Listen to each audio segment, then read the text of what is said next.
Hello everyone, this is doctor Anurag again and welcome to NEET Adda 24/7, जहां बच्चों आपको best और क्वालिटी एजुकेशन प्रोवाइड की जाती है ताकि आप अपना जो नीट का एग्जाम है और डॉक्टर बनने की जो जर्नी है उसे एकदम स्मूथ तरीके से वहां तक पहुंचा सकें। और जैसे कि हमने नीट 2023 की शुरुआत कर दी है, अब शुरुआत तो कर दी है लेकिन इस शुरुआत को कैसे करें समझना। पिछली क्लास में ओवरव्यू देखा कि हम केमिस्ट्री पढ़ने वाले हैं। हाँ भैया, अब मैं आपको क्या बताने वाला हूं। मेरे बच्चे, आपको कितनी केमिस्ट्री आती है मुझे नहीं पता।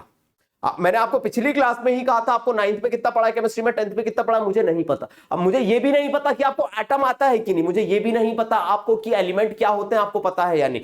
मैं एकदम बेसिक से केमिस्ट्री शुरू करने जा रहा हूं। जैसे हम फिजिक्स पढ़ते हैं तो बेसिक मैथमेटिक्स की जरूरत पड़ती है ना, वैसे ही केमिस्ट्री पढ़ते हैं तो कुछ बेसिक टर्मिनोलॉजीज की जरूरत पड़ती है। आज मैं वो बेसिक टर्मिनोलॉजीज आपके सामने लेके आऊंगा और बेसिक्स ऑफ केमिस्ट्री के आपको 6 पार्ट देखने मिलेंगे जिसमें आप केमिस्ट्री के सारे बेसिक्स क्लियर कर लेंगे। एकदम आपको लगेगा कि सर ये तो हमें आता है, लेकिन मेरे बच्चों बहुत सारे 18 लाख बच्चे बैठते हैं, बहुत सारे ऐसे एस्पायरेंट होंगे जिनको बेसिक्स में बहुत दिक्कत आती होगी। और क्योंकि मैं खुद एक नीट एस्पायरेंट रह चुका हूं ना, जब बेसिक्स में दिक्कत आती है मेरे बच्चों तो हम कहते हैं ना, एक जो बुनियाद खड़ी करना होता है वो अच्छी खड़ी नहीं हो पाती, एक मंजिल खड़ी करना है तो वो अच्छी खड़ी नहीं हो पाती। तो शुरुआत करते हैं आज की कहानी की एकदम जोश और जुनून के साथ। किसी कोने में बैठ जाइए, अपने बोरिया बिस्तर बांध लीजिए, कॉपी और पेन उठा लीजिए और नोट्स प्रॉपर बनाना स्टार्ट कर दीजिए। मैं एक ही बात कहूंगा, अपनी कॉपी को ऐसे बनाना मेरे बच्चों जिसमें सब कुछ लिखा हो। अनुराग सर नीट के स्पेशलिस्ट हैं, एक एक कंसेप्ट ऐसा लिखाऊंगा ना, जहां से शुरू करूंगा ना क्वेश्चन एज इट इज आपको एग्जाम में देखने मिलेगा। तो शुरू करते हैं आज का अपन बेसिक्स ऑफ केमिस्ट्री का पार्ट 1। चलिए जी, सबसे पहले मैं बात करता हूं कोई भी मैटर किससे मिलकर बना होता है मेरे बच्चों, एटम से मिलकर बना होता है। ठीक है, एटम के अंदर सब एटॉमिक पार्टिकल पाए जाते हैं, वो अलग बात है, लेकिन याद रखना बेसिक टर्मिनोलॉजीज में अपन बात करने जा रहे हैं सबसे पहले किसके बारे में, मैटर के बारे में। किसके बारे में, एटम के बारे में। ठीक है, द बेसिक और fundamental substance of each matter is atom। ये किसने कहा था मेरे बच्चों, ये डाल्टन साहब ने कहा था। किसने कहा था, डाल्टन साहब ने कहा था। बाद में भले हमें पता है कि एटम के अंदर क्या पाया जाता है, एटम के अंदर सब एटॉमिक, या थोड़ा फंडामेंटल दिख नहीं रहा, द बेसिक और फंडामेंटल ऊपर लिख देता हूं, fundamental substance of each matter is called atom. ठीक है, तो समझना जो एटम है अपना वो सबसे बेसिक, मैं कह सकता हूं द बेसिक और fundamental substance of each matter is atom, या बेसिक यूनिट बोल सकता हूं, फंडामेंटल यूनिट लिखना ज्यादा सही रहेगा। Unit of each atom, each matter is called atom, ये डाल्टन साहब ने कहा था। लेकिन आपको पता होना चाहिए कि एटम के अंदर भी क्या पाए जाते हैं मेरे बच्चों, एकदम बेसिक करते हुए चल रहे हैं, एकदम बेसिक। डाल्टन साहब कहते हैं कि कोई भी सब्सटेंस या मैटर किससे मिलकर बना होता है, एक बेसिक यूनिट से मिलकर बना होता है जिसका नाम क्या होता है मेरे बच्चों, एटम। क्या होता है, एटम। एटम वर्ड एटोमिया से आया है, एकदम समझते हुए चलना। कोई भी सब्सटेंस या मैटर एक बेसिक यूनिट से मिलकर बना होता है जिसे कहते हैं अपन एटम। एटम के अंदर भी सब एटॉमिक पार्टिकल पाए जाते हैं, हमारे सिलेबस में हमको 3 ही सब एटॉमिक पार्टिकल पढ़ना है। कौन कौन से, इलेक्ट्रॉन, प्रोटॉन और न्यूट्रॉन। अब अगर हम किसी एटम को देखें, आप मेरे बगल में किसी एटम को देख सकते हैं, एटम के अंदर ये होता है ये न्यूक्लियस। एटम के अंदर ये क्या होता है मेरे बच्चों, ये होता है न्यूक्लियस। क्या होता है ये होता है सर न्यूक्लियस। अब याद रखना जो प्रोटॉन और न्यूट्रॉन है वो न्यूक्लियस में पाए जाते हैं, ठीक है, सब पढ़ेंगे स्ट्रक्चर ऑफ एटम में, अभी तो मैं सिर्फ बेसिक बता रहा हूं कि आपको इतना पता है यानी। और जो इलेक्ट्रॉन होते हैं वो रिवॉल्व करते हैं अराउंड द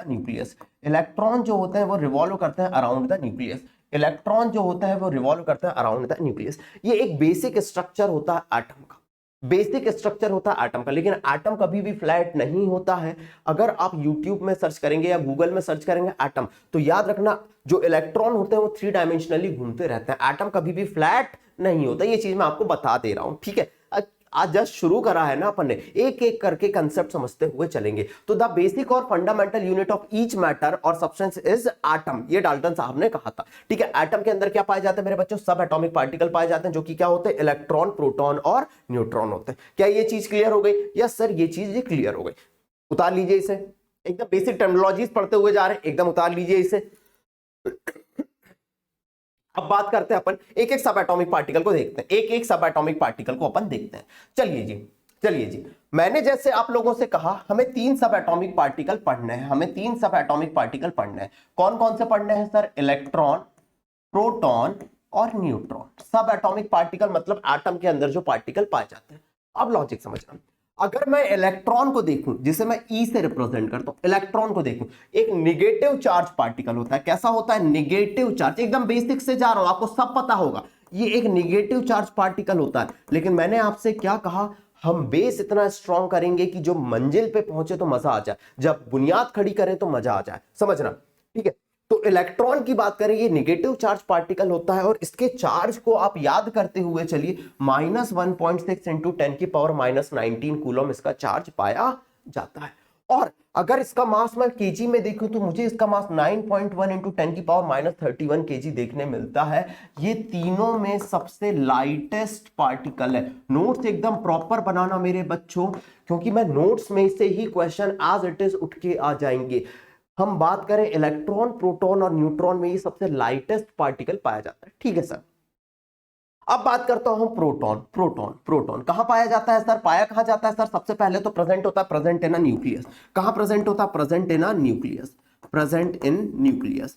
न्यूक्लियस की डिस्कवरी किसने की थी? रदरफोर्ड ने करी थी। सब अभी अपन देखते हुए चलेंगे। कहां प्रेजेंट होता है? Present in a nucleus. और ये कैसा पार्टिकल होता है? पॉजिटिव चार्ज पार्टिकल होता है। बोलो कैसा पार्टिकल होता है सर? पॉजिटिव चार्ज पार्टिकल होता है। अब ध्यान देना, इस पे चार्ज +1.6, जितना इलेक्ट्रॉन का चार्ज होता है उतना ही प्रोटॉन का चार्ज पाया जाता है, +1.6 इंटू 10⁻⁻19 कूलम होता है।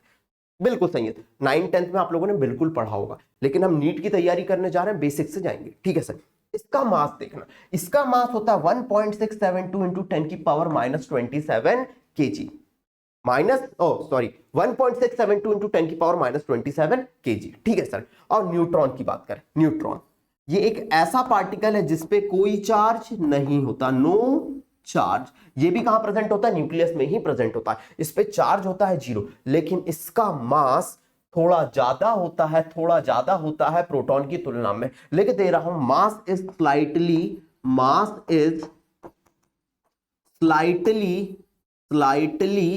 Higher than proton. इनकी डिस्कवरी कैसे हुई? इसकी डिस्कवरी अगर किसने करी थी मेरे बच्चों? जे थॉमसन ने, इसकी रदरफोर्ड ने, इसकी चैडविक ने, जे थॉमसन ने, इसकी गोल्डस्टीन ने, इसकी चैडविक ने। डिस्कवरी कैसे हुई थी? सब स्ट्रक्चर ऑफ एटम चैप्टर में देखेंगे, चैप्टर नंबर 2 में। अभी सिर्फ आप अपने दिमाग में अगर नहीं पता है तो ये सारी चीजें बैठाते चलिए। अब अगर इसका मास देखें तो 1.674 इंटू 10⁻⁻27 केजी पाया जाता है। ठीक है सर, इतना क्लियर हो गया। तो हमें क्या पता चला मेरे बच्चों? अगर मैं मास देखने की कोशिश करूं, किसको देखने की कोशिश करूं मेरे बच्चों? मास को देखने की कोशिश करूं तो मुझे यह पता चल रहा है सर, मास न्यूट्रॉन का सबसे ज्यादा होता है, न्यूट्रॉन का सबसे ज्यादा होता है सर, फिर प्रोटॉन का होता है सर, और सबसे लास्ट में पाया जाता है सर इलेक्ट्रॉन। मतलब सर मुझे पता चल गया इलेक्ट्रॉन लाइटेस्ट पार्टिकल इन तीनों में और न्यूट्रॉन सबसे हैवीएस्ट पार्टिकल है या सब एटॉमिक पार्टिकल है। सर उतार लीजिए, यस सर उतार लिया, जल्दी उतार लो, स्क्रीनशॉट मारो इसका, जल्दी से इसका स्क्रीनशॉट मारो मेरे बच्चों, एकदम भैया पूरे YouTube में फैला दो कि बेसिक से एकदम टॉप लेवल तक की केमिस्ट्री अगर आपको सीखनी है तो आप अनुराग सर को ज्वाइन कर सकते हैं। डॉक्टर बनना कैसे है मैं अच्छे से जानता हूं, तो इस सपने को पूरा करने के लिए मैं आपके समक्ष हूं। एकदम इस सपने को जोश और जुनून के साथ पूरा करेंगे। जल्दी आइए, चलिए बढ़ते हैं नेक्स्ट कंसेप्ट की तरफ। अब समझना सर, अभी हमने देखा एटम, देखो मैंने देखा है ये एक सपना नहीं, एटम देखा, ये मैंने देखा एटम, यस सर ये मैंने देखा एटम, ये सर मैंने एटम देखा तो मुझे पता चला अंदर साइड, मुझे पता चला सर ये न्यूक्लियस में क्या पाया जाता है? प्रोटॉन प्लस न्यूट्रॉन पाया जाता है। और सर ये इलेक्ट्रॉन रिवॉल्व कर रहे हैं। सर मुझे पता चल गया कि ये इलेक्ट्रॉन रिवॉल्व कर रहा है। अब सर अगर कभी मुझे पूछ लिया जाए, मान लीजिए कि कोई एटम दे दिया या कोई एलिमेंट दे दिया या कोई एटम दे दिया, कोई भी एटम दे दिया, ठीक है, कोई भी एटम दिया हुआ है, ठीक है, लॉजिक सुनना, मेरे पास मेरे बच्चों कोई भी एटम दिया हुआ है और मुझसे कह रहा है कि इस एटम में आप कैलकुलेशन करके दिखाओ, किसकी, इलेक्ट्रॉन की, प्रोटॉन की और न्यूट्रॉन की कैलकुलेशन करके दिखाओ, इनकी कैलकुलेशन तीनों की करके दिखाओ। किन तीनों की कैलकुलेशन करके दिखाना है अपने को? इन तीनों की कैलकुलेशन करके दिखाना है। क्या करके दिखाना है मेरे बच्चों? इन तीनों की कैलकुलेशन करके दिखाना है, इन तीनों की अपने को कैलकुलेशन करके दिखाना है। तो कैलकुलेट कैसे किया जाता है? मान लीजिए मेरे पास, सपोज सुनना, सपोज करके मैंने एग्जांपल के तौर पे ले लिया कार्बन का एटम। किसका एटम ले लिया? कार्बन का एटम ले लिया। लॉजिक सुनना मेरे बच्चों, अगर मैंने कार्बन का एटम लिया तो मुझे पता है जो मेरा कार्बन एटम होता है, ठीक है, इसका एटॉमिक नंबर, लॉजिक सुनना, एटॉमिक नंबर को हम रिप्रेजेंट करेंगे जेड से। जेड है मेरा एटॉमिक नंबर, एकदम जीरो से जा रहा हूं, एटॉमिक नंबर जेड है मेरा एटॉमिक नंबर। एटॉमिक नंबर मुझे पता है 6 होता है, पता ही होगा, आपने क्लास 10th में पढ़ा, hydrogen, helium, lithium, beryllium, boron, carbon. Carbon का एटॉमिक नंबर 6 होता है। Nitrogen, oxygen, fluorine, neon, sodium, magnesium, aluminium, silicon, phosphorus, sulphur, chlorine, argon, potassium, calcium, scandium, titanium, vanadium, chromium, manganese, iron, cobalt, nickel, copper, zinc. मैं पूरी modern periodic table को याद कैसे करें, सारे एटॉमिक नंबर कैसे याद करें, वो भी मैं बताऊंगा, लेकिन 30 तक आपको एलिमेंट एज इट इज याद होने चाहिए, ठीक है। और उनके एटॉमिक मास, आज कुछ कुछ के इंपॉर्टेंट एटॉमिक मास तो मैं ही बता दूंगा, ठीक है। इसका एटॉमिक नंबर हमें पता चला सर कितना है? सर हमें पता चला कितना है? 6 है। और सर हमें पता चला कि इसका एटॉमिक मास, जिसको मैं रिप्रेजेंट करूंगा मेरे बच्चों ए से, वो कितना है सर? 12 है। कितना है सर? 12 है। एटॉमिक मास कितना है सर? 12 है। तो सर अगर मुझे इसमें नंबर ऑफ प्रोटॉन निकालने हैं, तो नंबर ऑफ प्रोटॉन जितना एटॉमिक नंबर होता है ना मेरे बच्चों, उसी के बराबर होते हैं। तो मेरे नंबर ऑफ प्रोटॉन कितने आए मेरे बच्चों? 6 आए, ठीक है। अब ध्यान देना मैं क्या बोलने जा रहा हूं। अब अगर सर मुझे नंबर ऑफ इलेक्ट्रॉन निकालना है, ठीक है, और मेरे पास कोई न्यूट्रल स्पीसीज है, क्योंकि इलेक्ट्रॉन तो भैया कोई स्पीसीज ले भी सकती है, कोई एटम इलेक्ट्रॉन एक्सेप्ट भी करता है और इलेक्ट्रॉन देता भी है। अगर मान लो मैंने इलेक्ट्रॉन एक्सेप्ट करा तो मैं न्यूट्रल थोड़ी ना बचा, तब तो मेरे ऊपर निगेटिव चार्ज आ जाएगा, और मैंने इलेक्ट्रॉन दिया तो मेरे ऊपर पॉजिटिव चार्ज आ जाएगा। तो मैं अभी न्यूट्रल स्पीसीज की बात कर रहा हूं। नंबर ऑफ इलेक्ट्रॉन ब्रैकेट में लिख रहा हूं न्यूट्रल स्पीसीज में। किसमें लिख रहा हूं? न्यूट्रल स्पीसीज में। वो भी किसके बराबर होते हैं सर? वो भी जेड के बराबर होते हैं, और वो भी कितना है सर? 6 है। वो भी कितना है सर? 6 है, ठीक है सर। और लास्ट में बचता है सर नंबर ऑफ न्यूट्रॉन का निकालना। नंबर ऑफ न्यूट्रॉन का निकालना। सर नंबर ऑफ न्यूट्रॉन अगर हमको निकालने हैं तो हम कहते हैं sir mass number minus atomic number. Mass number कितना है सर? 12 है, माइनस एटॉमिक नंबर 6 है सर। न्यूट्रॉन भी कितने आ गए सर? 6 आ गए, ठीक है। न्यूट्रॉन भी कितने आ गए सर? 6 आ गए, ठीक है सर। ये तो हमको समझ आ गया सर, ये हमको समझ आ गया सर, ये हमको समझ आ गया सर। यस सर, इतना हमको क्लियर है सर, इतना हमको क्लियर है। लेकिन सर मेरे पास मान लीजिए एग्जाम्पल के तौर पे कोई न्यूट्रल स्पीसीज नहीं है, मेरे पास है कार्बन प्लस 4। मेरे पास कोई स्पीसीज है जो है कार्बन प्लस 4। क्या है मेरे बच्चों? Carbon plus 4।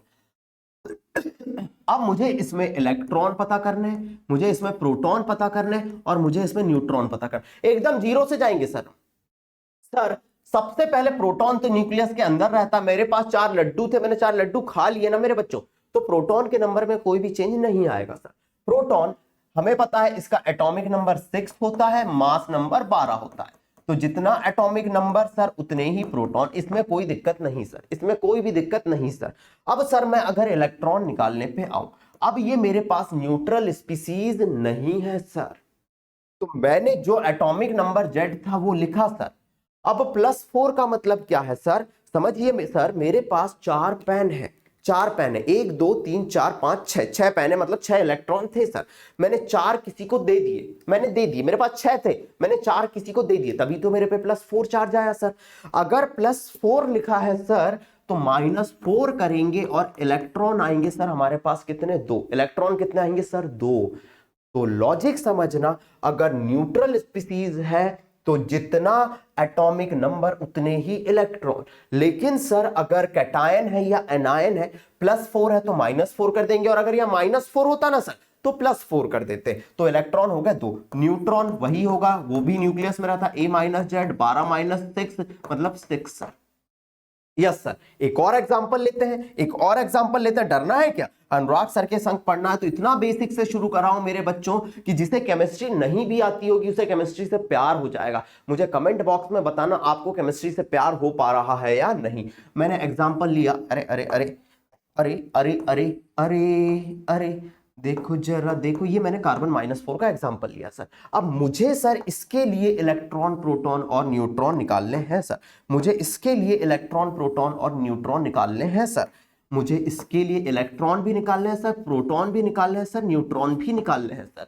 तो मैं क्या करूंगा सर, सबसे पहले प्रोटॉन में कोई चेंज नहीं, जितना एटॉमिक नंबर है उतने ही proton. Neutron A-Z sir, A-Z sir 12-6 sir, 6 आ गए सर। लेकिन अगर मैं इलेक्ट्रॉन की बात करूं सर, 6 थे पहले सर एटॉमिक नंबर, लेकिन 4 मैंने उधार लिया दोस्तों से, वक्त थोड़ा लेके मैं उधार, वैसे ये इलेक्ट्रॉन उधार ले रहा है सर, -4 लिए तो +4 करा सर, +4 था तो -4 करा सर, तो हमारे पास आ गया सर 10 इलेक्ट्रॉन। आ जाइए सर, प्लीज नोट डाउन कर लीजिए इसे, प्लीज नोट डाउन कर लीजिए इसे जल्दी से।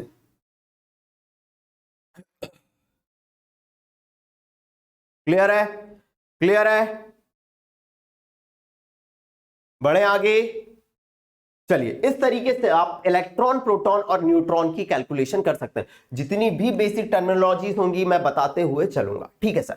अब अगर आपको एटॉमिक नंबर और थोड़ा मास नंबर के बारे में पता चल चुका है सर, तो ध्यान देना कुछ बेसिक कंसेप्ट, जैसे आप अभी पिछली क्लास 10th में मेंडलीव पीरियोडिक टेबल पढ़ के आए होंगे, वहां आपने पढ़ा होगा मेंडलीव पीरियोडिक टेबल आइसोटोप के बारे में कोई जानकारी नहीं देती थी। आप बार बार आइसोटोप, आइसोबार, आइसोटोन पढ़ेंगे सर। तो जब आप बार बार ये टर्म पढ़ेंगे तो आपको सिर्फ अनुराग सर की बेसिक क्लास याद आनी चाहिए, जहां आपने सारी चीजें पढ़ चुकी हैं। इलेक्ट्रॉन सब पढ़ाऊंगा, इलेक्ट्रॉनिक कॉन्फ़िगरेशन से लेके सब कुछ। जो बच्चा लड्डू वाला इलेक्ट्रॉनिक कॉन्फ़िगरेशन 10th में पढ़ा था ना, ऐसा कुछ भी नहीं है। 11th में आपको सारी कहानी बदल जाएगी, वक्त बदल गए, जज्बात बदल गए। ओ मोरी मैया ये क्या हुआ, आप ये फील करेंगे। क्लियर है? क्लियर है? एक मिनट, ये थोड़ा लाइट का इश्यू हुआ लगता है, ठीक है। चलो तो आगे बढ़ाते हैं। सबसे पहले बात करते हैं अपन आइसोटोप के बारे में। किसके बारे में बात करते हैं? आइसोटोप के बारे में बात करते हैं। अब अगर हम आइसोटोप के बारे में बात करें तो लॉजिक समझना, atom of the same element, किसी सेम एलिमेंट के एटम जिनका, याद रखना मेरे बच्चों, क्या सेम होता है, क्या सेम होता है मेरे बच्चों, जिनका, अयो ये क्या हो गया, हाँ, जिनका सेम एटॉमिक नंबर पाया जाता है। लॉजिक सुनना, जिनमें क्या पाया जाता है? सेम एटॉमिक नंबर पाया जाता है, लेकिन डिफरेंट मास नंबर। इस वर्ड को अंडरलाइन कर दे रहा हूं, जिसमें सेम एटॉमिक नंबर पाया जाता है, जिसमें क्या पाया जाता है? सेम एटॉमिक नंबर पाया जाता है, बट डिफरेंट मास नंबर पाया जाता है। जैसे हाइड्रोजन के 3 आइसोटोप आप देख सकते हैं यहां पे। हाइड्रोजन के 3 आइसोटोप होते हैं मेरे बच्चों, आप लोग देख सकते हैं यहां पे। कौन कौन से होते हैं सर? सबसे पहला आपको देखने मिल रहा होगा, देखो प्रोटियम, प्रोटियम 1H1, जिसका एटॉमिक नंबर 1 है सर, और मास नंबर कितना है सर? 1 है, ठीक है सर। दूसरा सर होता है ड्यूटीरियम। कौन सा होता है सर? ड्यूटीरियम, ठीक है, ड्यूटीरियम, जिसका एटॉमिक नंबर 1 होता है सर, लेकिन मास नंबर कितना होता है सर? 2 होता है, मास नंबर 2 होता है। तो देखो एटॉमिक नंबर सेम लेकिन मास नंबर अलग अलग होता है। और तीसरा सर होता है ट्राइटियम। तीसरा कौन सा होता है सर? ट्राइटियम होता है, ठीक है, जिसका एटॉमिक नंबर 1 होता है सर, और मास नंबर कितना होता है? 3 होता है सर। जिनके एटॉमिक नंबर सेम देखने मिले लेकिन मास नंबर डिफरेंट देखने मिले, उन्हें कहते हैं सर आइसोटोप। अब ध्यान देना, ये जो आइसोटोप होते हैं मेरे बच्चों, ये जितने भी ये 3 आइसोटोप आपने देखे, जितने भी 3 आइसोटोप आपने देखे मेरे बच्चों, जितने भी 3 आइसोटोप देखे मेरे बच्चों, आप इससे एक अंदाजा लगाना, आइसोटोप एक दूसरे से सिर्फ नंबर ऑफ न्यूट्रॉन में डिफर करते हैं। क्या लिख रहा हूं मैं? Isotopes are differ from each other, isotopes are differ from each other in number of neutron, याद रखना ये बात, आइसोटोप एक दूसरे से जो डिफर करते हैं मेरे बच्चों, वो सिर्फ नंबर ऑफ न्यूट्रॉन में ही डिफर करते हैं, एक दूसरे से नंबर ऑफ न्यूट्रॉन में ही डिफर करते हैं। इसमें न्यूट्रॉन निकाला मैंने 1 - 1 कितना आया 0, इसमें निकाला न्यूट्रॉन मैंने 2 - 1 कितना आ गया 1, इसमें न्यूट्रॉन निकाला 3 - 1 कितना आ गया मेरे बच्चों 2 आ गया। Isotopes are differ from each other in number of neutron. Clear है? क्लियर है? क्या कोई समस्या, क्या कोई परेशानी होनी बिल्कुल भी नहीं चाहिए, होनी बिल्कुल भी नहीं चाहिए। क्लियर है? ये थी अपनी आइसोटोप की कहानी। किसकी कहानी थी? आइसोटोप की कहानी। चलिए आगे बढ़ाता हूं, अब बात करता हूं मैं किसके बारे में? आइसोबार के बारे में। आइसोबार के बारे में। आइसोबार क्या होता है? डिफरेंट डिफरेंट एलिमेंट लिया मैंने जिनका एटॉमिक नंबर तो आप देख सकते हैं, देखो देखो देखो देखो देखो देखो, सबका एटॉमिक नंबर तो डिफरेंट, तीनों का आप देख सकते हैं मेरे बच्चों, atomic number is different. Atomic number क्या देखने मिल रहा है आपको? डिफरेंट देखने मिल रहा है। यस सर, एकदम जीरो से जा रहे हैं, लेकिन सर हम ये भी तो देख पा रहे हैं सबका मास नंबर सेम है सर, सबका मास नंबर सेम है सर। यस सर, सबका मास नंबर क्या है? मास नंबर सेम है सर, मास नंबर सेम है सर। अगर हम कहें मेरे बच्चों कि atoms of different element having different atomic number तो डिफरेंट है, क्या है? डिफरेंट एटॉमिक नंबर है मेरे बच्चों, लेकिन सेम मास नंबर है। क्या है? सेम मास नंबर है, तो उन्हें हम कहते हैं आइसोबार। उन्हें हम क्या कहते हैं मेरे बच्चों? आइसोबार कहते हैं। This is very important. ये बेसिक टर्म है जो आपको पूरी केमिस्ट्री में जरूरत पड़ेंगे। देखो भैया, लोगों के पढ़ाने का पैटर्न अलग होता है और मेरे पढ़ाने का तरीका अलग है। आप इस तरीके को फॉलो करेंगे, आप बेसिक्स ऑफ केमिस्ट्री के बाद ही रियलाइज करेंगे कि आपने कितना कुछ कर लिया है। ठीक है सर, इतना क्लियर हो गया? मारो स्क्रीनशॉट, मारो स्क्रीनशॉट इसका, मारो स्क्रीनशॉट इसका। चलिए, अगर मारा सर तो अब बात करते हैं सर किसके बारे में? आइसोटोन के बारे में।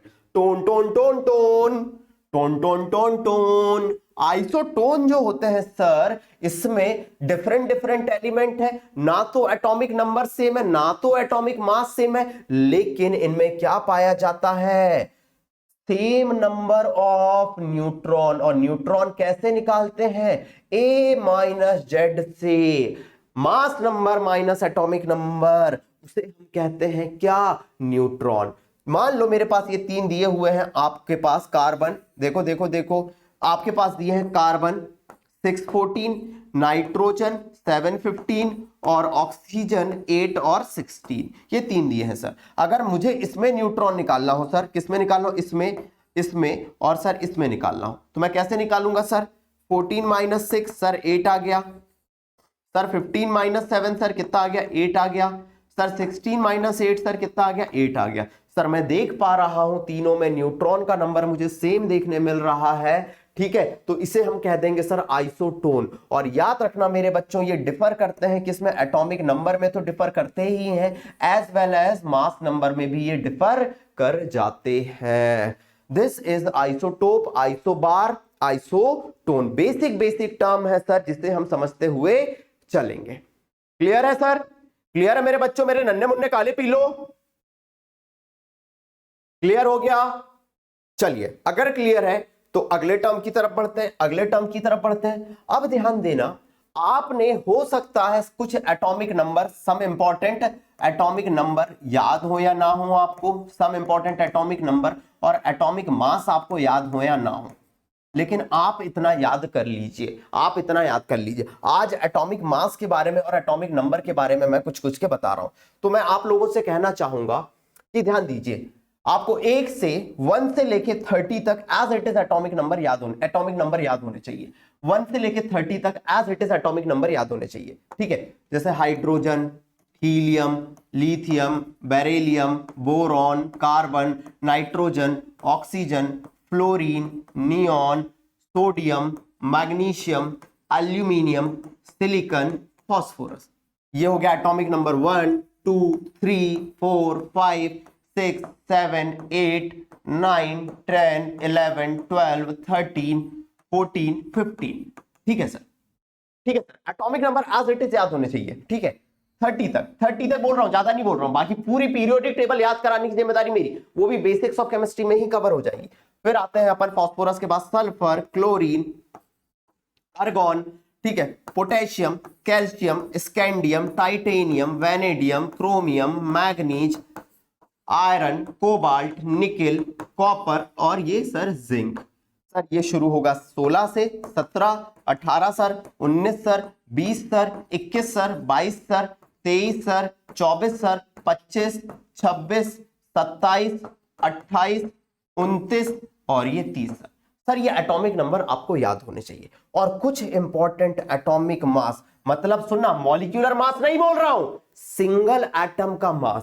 कुछ इंपॉर्टेंट एटॉमिक मास आपको याद करा रहा हूं सर, वो आप अपने दिमाग में याद कर डालें। कुछ इंपॉर्टेंट एटॉमिक, ये कलर दिख नहीं रहा है, कुछ रंग दे तुमो है ब्लूआ, रांझा की दिल से है दुआ, रंग दे तुमो है ब्लूआ। कुछ एटॉमिक मास याद करा, जैसे हाइड्रोजन का एटॉमिक मास आप लोग याद रखना 1। हाइड्रोजन का कितना याद रखेंगे आप लोग? हाइड्रोजन का आप लोग याद रखेंगे सारे के सारे, बोलना 1, ठीक है। हीलियम का याद रखना आप लोग मेरे बच्चों कितना? 4, हाइड्रोजन हीलियम, ठीक है। चलो इसके अलावा सर हम याद कर लेते हैं सर कार्बन का। कार्बन का एटॉमिक मास होता है मेरे बच्चों 12, ठीक है। नाइट्रोजन का होता है मेरे बच्चों कितना? 14। ये इंपॉर्टेंट है, जिनकी सबसे ज्यादा जरूरत पड़ेगी। सर ऑक्सीजन का कितना होता है? सर ऑक्सीजन का होता है 16, ऑक्सीजन का होता है सर 16, ठीक है सर। इसके बाद सर हमको जरूरत पड़ती है सर सोडियम की। सोडियम का होता है 11, मैग्नीशियम का होता है सर 12, एल्यूमिनियम का होता है सर 13। याद कर डालो, क्योंकि अगली क्लास में एटॉमिक मास को कंबाइन करके मैं मॉलिक्यूलर मास बनाऊंगा, एटम को कंबाइन करके मॉलिक्यूल बनाऊंगा। मैं एक प्रॉपर प्लानिंग के साथ चल रहा हूं, प्रॉपर प्लानिंग के साथ चल रहा हूं कि आप एकदम जीरो से उठो और हीरो बने, ठीक है सर। एल्यूमिनियम, ठीक है। फास्फोरस इंपॉर्टेंट है सर 31। सल्फर इंपॉर्टेंट है सर, क्योंकि H2SO4 में आता है sir. Sulphur 32 sir, sulphur 32। Sulphur के बाद सर क्लोरीन इंपॉर्टेंट है 35.5 सर, 35.5 सर, ठीक है। क्लोरीन के बाद सर हमारे लिए कैल्शियम इंपॉर्टेंट, पोटेशियम भी इंपॉर्टेंट है, पोटेशियम 39 सर, 39 सर।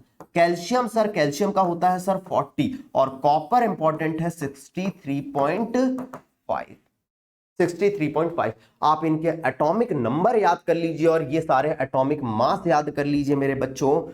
आपका बहुत बड़ा, कहते हैं ना, दाव क्लियर हो जाएगा।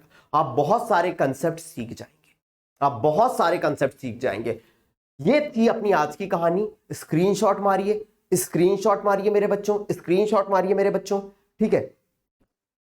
मुझे कमेंट बॉक्स में बताना, क्या आप चाहते हैं कि मैं एकदम पूरे बेसिक्स आप लोगों को क्लियर कराते हुए चलूं? तो ये बेसिक में मैंने कुछ बेसिक टर्मिनोलॉजीज बताई।